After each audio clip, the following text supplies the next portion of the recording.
Prime Minister Narendra Modi and his Pakistani counterpart Nawaz Sharif have agreed to a joint statement which focuses, among other things, on terror crucially.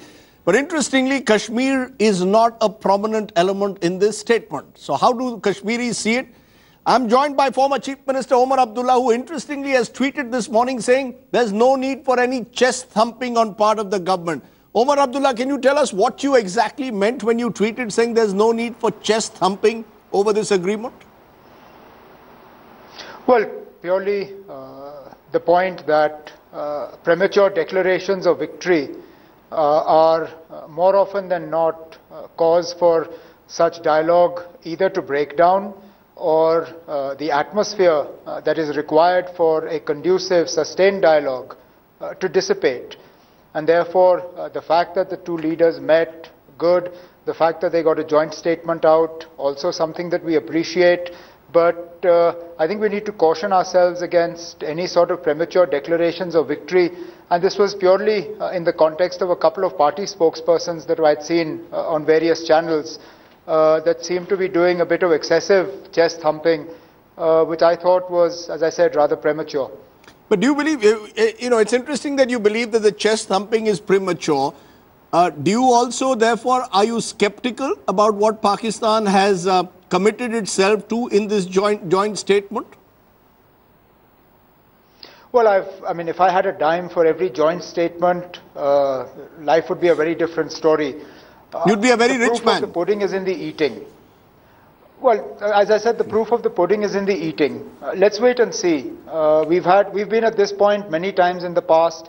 We've had joint statements. I don't want to be pessimistic, but I don't want to be overly optimistic either.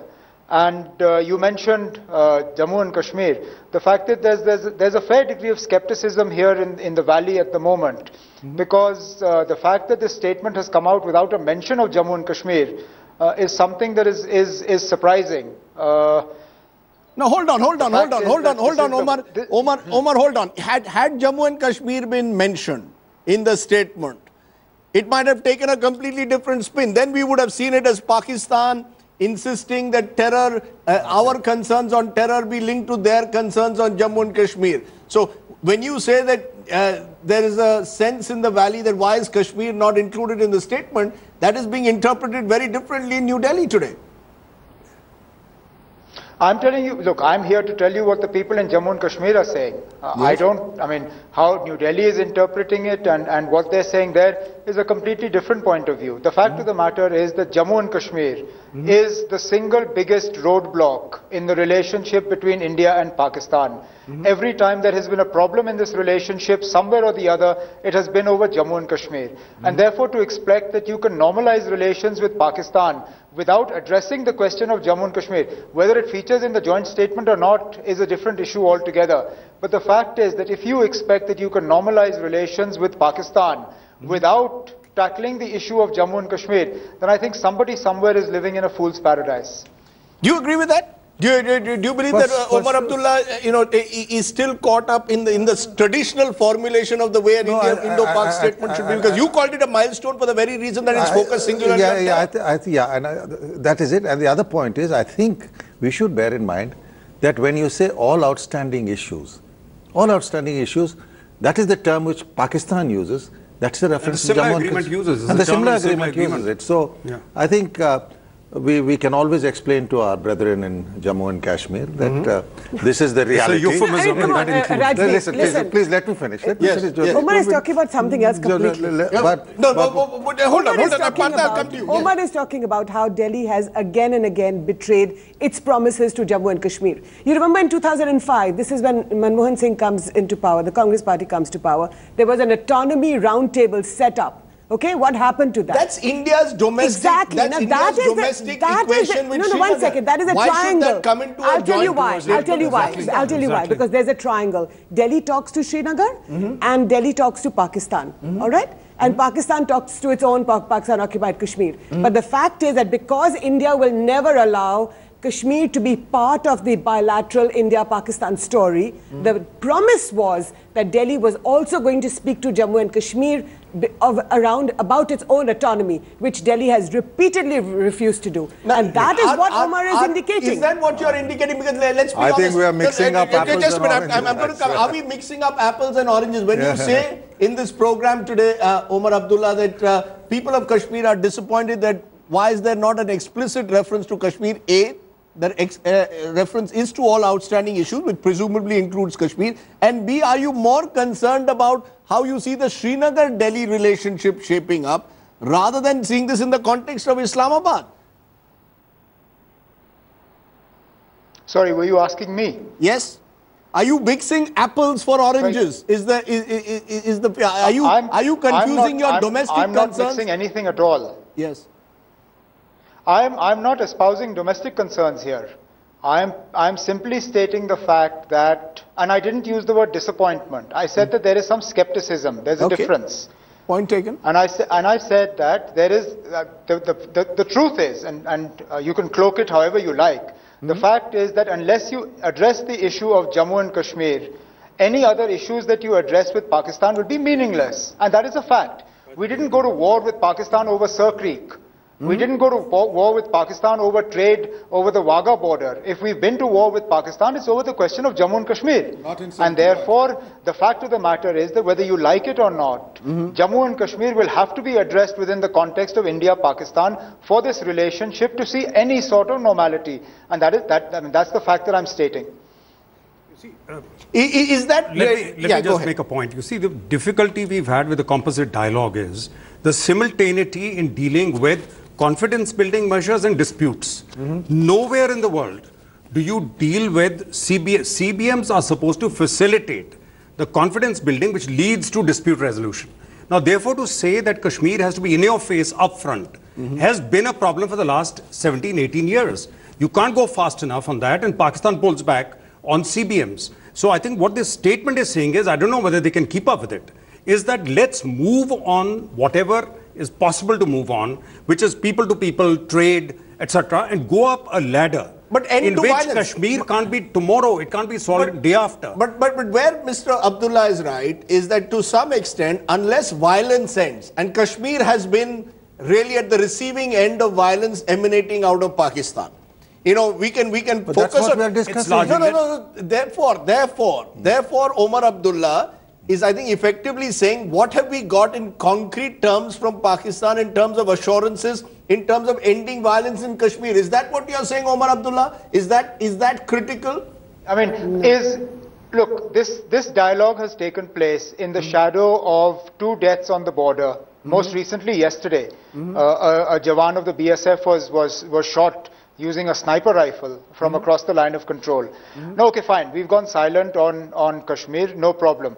So as long as something on the ground changes here, does the silence on Jammu and Kashmir mean that there will be zero infiltration or lower infiltration?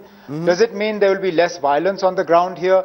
Does it mean that we will be closer to normality? You won't see ceasefire violations on the international border or the line of control. As I said, the proof of the pudding is in the eating. I want to see what changes on the ground here before I go out and pump my chest and say, yes, this is a victory.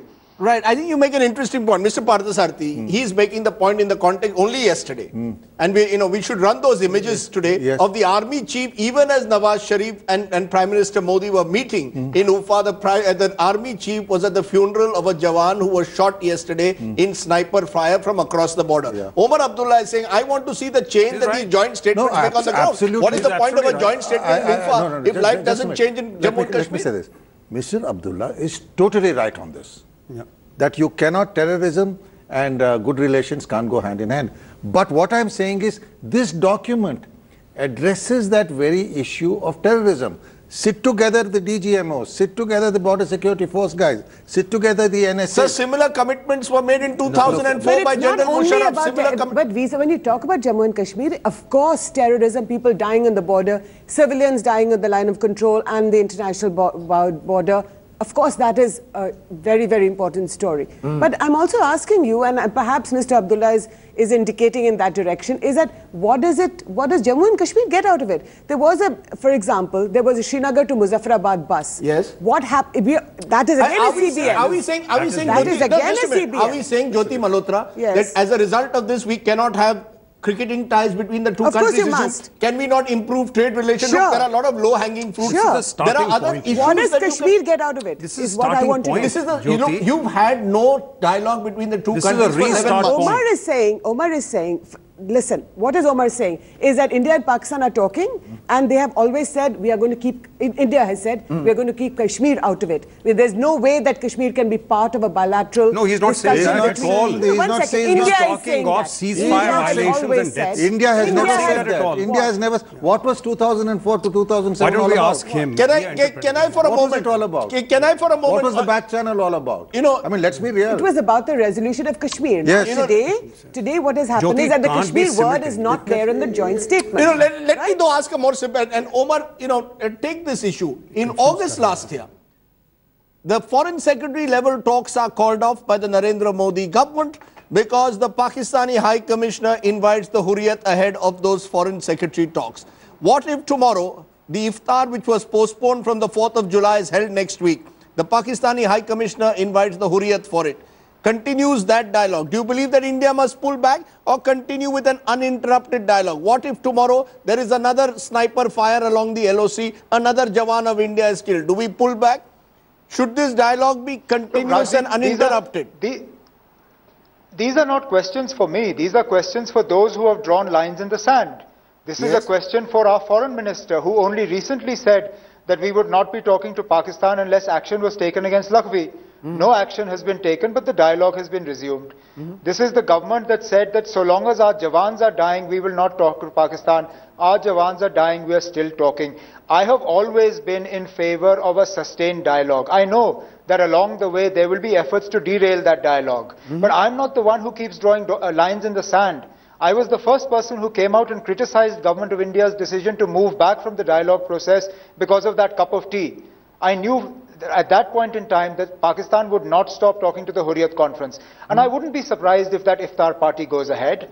It is for the Government of India to explain, having taken a strong view last year, how they will react to it this time when the Hurriyat conference walks into the Pakistan High Commission and sits and breaks fast with the Pakistani High Commissioner, because that's something they have to do. So, I mean, as I said, these questions will have to be asked to those people who drew those lines in the sand. I didn't draw them. You know, that's precisely it. The lines in the sand, let's be clear, lines were drawn in the sand. You had Colonel Rajyavardhan Rathod, as I said, 1 month ago as INB minister after the Myanmar operations, virtually threatening Islamabad. I'm asking you, Mr. Parthasarathi, you called it a milestone. A milestone also involves consistency. You cannot pull back one day, blow hot, blow cold. Neither have I ever said that the calling off of the talks of the Hurriyat was a good idea. And I have been more critical of Rajyavardhan Rathod's you know, if I may say, intemperate statements than anybody else on TV. Yeah, a young minister should not be talking like that. Now, the fact of the matter is, as I look at it, you've got a framework to engage with Pakistan. It is not a dialogue process, it is a framework to engage. Let us see how it goes. Why are we jumping to conclusions? No, I'm only raising the point because as Omar Abdullah rightly put it, this very government and various governments in the past have tended to draw lines in the sand with Pakistan and then suddenly realize maybe they made mistakes. No, I am just saying. So this is course correction. Is what we've seen today more than a milestone? Would I be right in calling it course correction? That the Narendra Modi government has realized that you need to engage with Pakistan irrespective of what is happening in the external environment. And therefore Prime Minister Narendra Modi has evolved. It's a learning exercise. All right. And therefore Prime Minister Narendra Modi has evolved since last year, since August 2014, when he, on a whim, cancelled the foreign secretary level talks, and today he's realized that he has to speak to Pakistan, that the world is watching next month when he goes to meet Barack Obama in the US. What is he going to say to them? Okay, next month. I'll tell you what, we've got a sensible framework. Okay. It's a very good framework. Okay, we've got a framework is what we are saying. Perhaps not enough reason for us to do chest thumping. as Omar Abdullah is putting it. Omar Abdullah, I hope. Absolutely right. Thumping on Myanmar was horrible. Well, I'm not sure whether the UPA government also every now and then would also engage in its own form of chest thumping, Omar. Governments tend to do that, particularly when they are in power. And once when you're in opposition, you tend to remind the government not to engage in chest thumping because you become experienced enough by then. Well, I'm in the opposition. I'm taking that liberty. Okay, fair enough, Omar Abdullah. It's always a pleasure talking to you. Thank you all very much.